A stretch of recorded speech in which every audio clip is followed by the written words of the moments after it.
마태복음 7장을 시작하면서 예수님께서는 비판에 대한 교훈의 말씀을 주고 계십니다. 1절을 보십시오.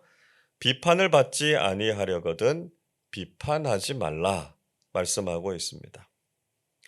원문에서는 이 비판하지 말라라는 명령형이 앞에 나옵니다. 자, 이것은 당시의 유대 사회에서 아주 만연했던 풍조에 대해서 예수님께서 직접적으로 지적하신 것이었습니다. 유대 종교 지도자들은 율법에 근거해서 다른 사람들을 비난하고 정죄하는 일들을 일삼았습니다.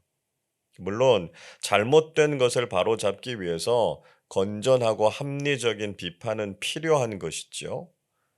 그러나 당시의 유대 종교 지도자들은 어떻게 해서든지 꼬투리를 잡아서 사람들을 비난하거나 정죄하는 일에 혈안이 되어 있었습니다. 그래서 예수님께서는 지나칠 정도로 비판하는 그들의 모습에 대해서 아주 강도 높게 지적하셨던 것이었습니다.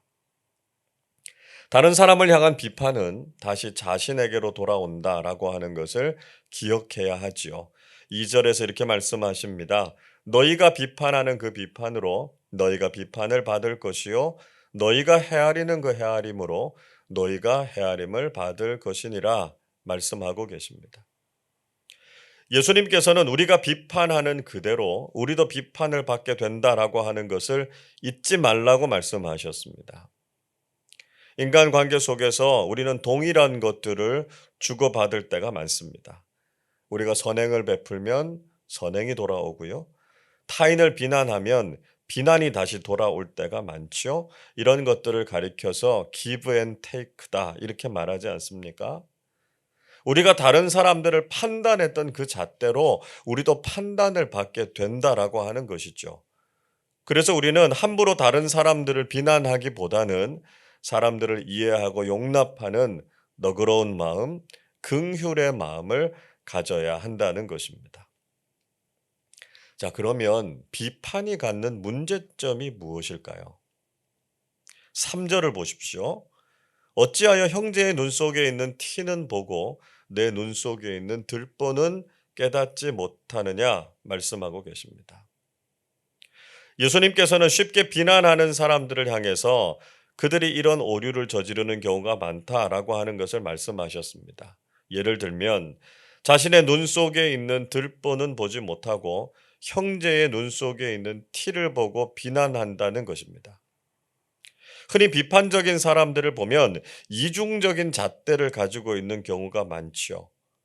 다른 사람들에 대해서는 엄격한 기준을 적용하면서도 자신에 대해서는 한없이 관대한 경우가 있습니다. 우리가 이런 것을 가리켜서 내로남불이라고 말하지요. 우리의 비판이 건전하고 바른 것이 되기 위해서는 이런 이중성을 극복해야 한다는 것입니다. 아니, 더 나아가서 우리가 우리 자신에 대해서는 오히려 엄격해야 되고요. 타인에 대해서는 관대할 수 있을 때 신앙인다운 모습으로 살아갈 수 있다는 것이죠. 다른 사람들을 비판하기보다는 용납하고 칭찬할 수 있어야 하고요. 자신의 모습에 대해서는 늘 성찰하고 반성해 나갈 수 있을 때 우리는 좋은 신앙인으로 살아갈 수 있다라고 하는 것을 기억해야 된다는 것입니다. 동시에 예수님께서는 분별력을 가지는 사람들이 될 것을 말씀하셨습니다. 6절 말씀 보십시오. 거룩한 것을 개에게 주지 말며 너희 진주를 돼지 앞에 던지지 말라. 그들이 그것을 발로 밟고 돌이켜 너희를 찢어 상하게 할까 염려하라 말씀하고 있습니다. 자, 예수님께서는 거룩한 것을 개에게 주지 말고 진주를 돼지에게 던지지 말라 말씀하셨습니다. 이런 짐승들은 무엇이 거룩한 것인지 무엇이 가치가 있는 것인지를 분별할 줄 모르기 때문에 이렇게 행동하는 것은 잘못된 것이다. 이렇게 말씀하신 것이었습니다.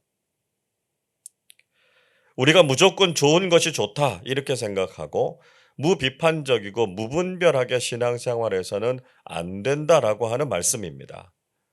잘못된 비판도 문제지만 잘못된 것을 보면서도 분별할 줄 모르는 것은 더욱 큰 문제라는 것이죠. 우리는 분명한 기준을 가지고 옳고 그름을 분별할 수 있어야 하고요. 건전하고 발전적인 비판을 할 수 있는 사람들이 되어야 한다는 것이죠. 그것이 개인의 신앙에도 유익이 되고요. 공동체도 바르고 건강하게 세워가는 비결이 될 수 있다 하는 것입니다. 자, 이어서 예수님께서는 기도에 대한 아주 유명한 교훈의 말씀을 들려주고 계십니다. 우리 7절 말씀을 같이 읽어보겠습니다. 구하라 그리하면 너희에게 주실 것이요 찾으라 그리하면 찾아낼 것이요 문을 두드리라 그리하면 너희에게 열릴 것이니.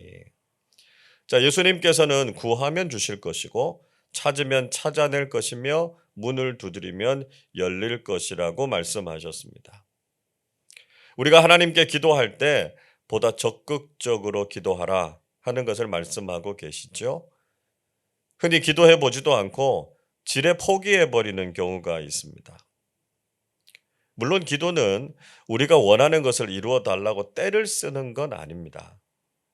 그런데 때로는 우리가 아주 성숙한 신앙인이라고 자신하면서 기도하지 않아도 하나님께서 이루어 주실 것이다, 이렇게 막연히 생각하는 경우가 있습니다. 여러분, 기도는 하나님을 움직여서 우리의 생각을 이루는 것도 아니지만 그렇다고 해서 기도하지 않아도 저절로 모든 것이 이루어지는 것은 아니라는 것입니다. 예레미야 29장 12절 13절 이렇게 말씀합니다. 너희가 내게 부르짖으며 내게 와서 기도하면 내가 너희들의 기도를 들을 것이요 너희가 온 마음으로 나를 구하면 나를 찾을 것이요 나를 만나리라 말씀하고 계십니다. 하나님께서는 이스라엘 백성들에게 그들이 하나님을 부르짖고 온 마음으로 찾을 때 그들을 만나 주실 것이다, 이렇게 말씀하셨습니다. 우리가 신앙생활하면서 이 기도하는 자세가 정말 중요하다라고 하는 것을 잊지 말아야 된다는 것이죠. 특별히 예수님께서는 우리가 기도하는 대상에 대해서 바른 이해를 갖는 것이 중요하다 말씀하고 계십니다. 9절 말씀 보시면 혹시 아들이 떡을 달라고 하는데 돌을 주는 부모가 없다, 이렇게 말씀하고 계시죠. 또 10절에서는 아들이 생선을 달라고 하는데 뱀을 줄 아버지가 없다라고 하는 말씀하고 있습니다.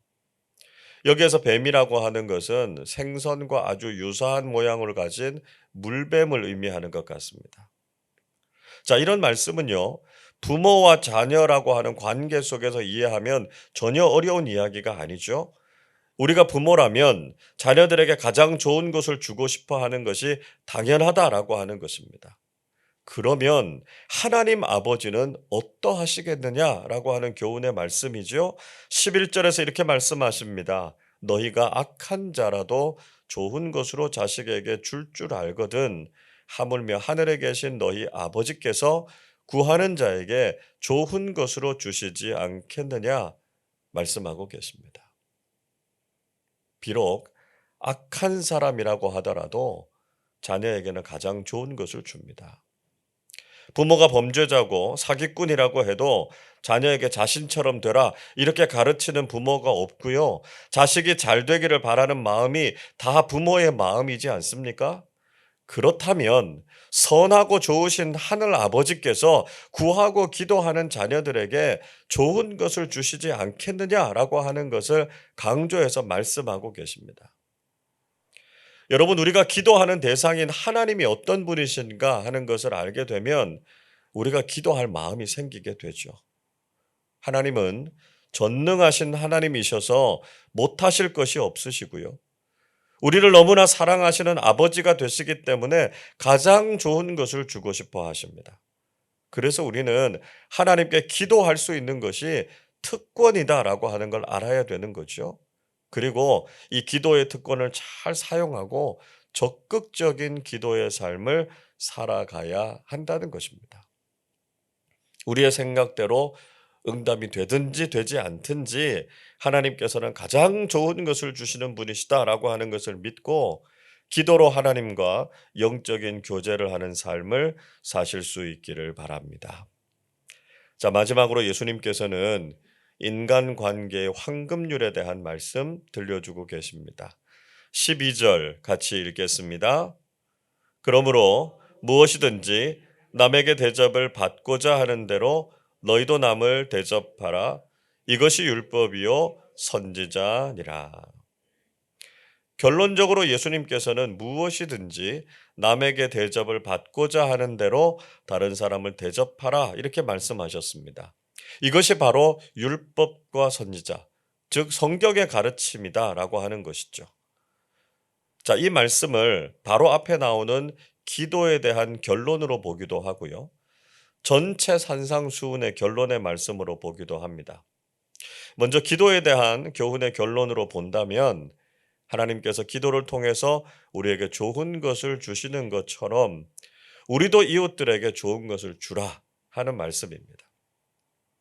우리가 하나님과의 관계에서 신실하다고 하면서도 사람들과의 관계를 불성실하게 한다면 그런 사람의 기도는 응답될 수 없다라고 하는 것이죠.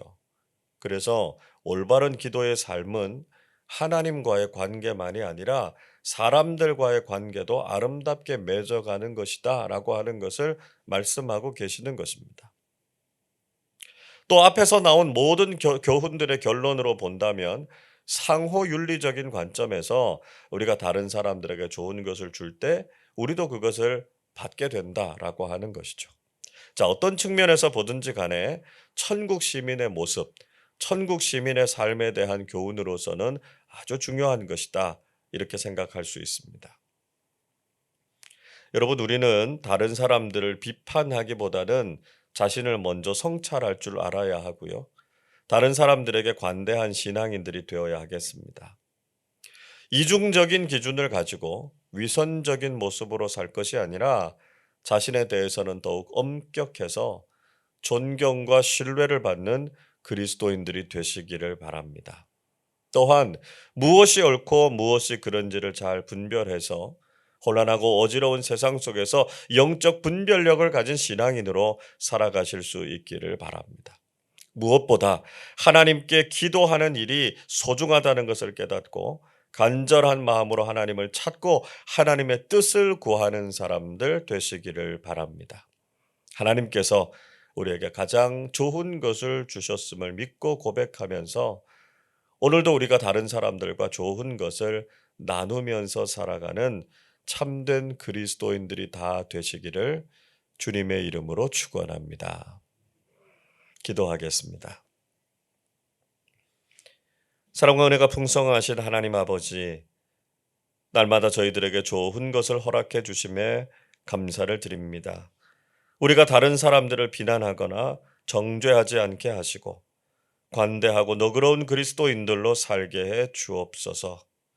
동시에 우리 자신의 모습을 늘 말씀에 비추어 보아서 신앙이답지 못한 모습을 회개하게 하시고 변화되고 성숙한 모습으로 살아가게 해 주옵소서. 우리가 살아가는 이 시대가 영적으로 무척 혼란한데 이 시대를 바르게 분별할 줄 아는 지혜도 허락해 주옵소서. 오늘 새벽에도 하나님 앞에 나와 기도할 수 있는 특권을 주심에 감사를 드립니다. 참 좋으신 아버지 하나님께 간절함으로 기도하게 하시고 하나님께서 가장 좋은 것을 주실 것을 믿고 감사하는 사람들 되게 하여 주옵소서.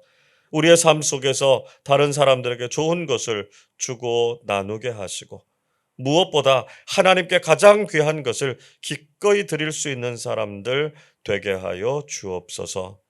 2월 한 달을 시작합니다. 이번 달에도 하나님의 변함없는 사랑과 은총을 경험하게 해주셔서 모든 교우들이 믿음 안에서 평안하고 복된 삶 살게 하여 주옵소서. 감사드리며 우리 주님 예수 그리스도의 이름으로 기도하옵나이다. 아멘.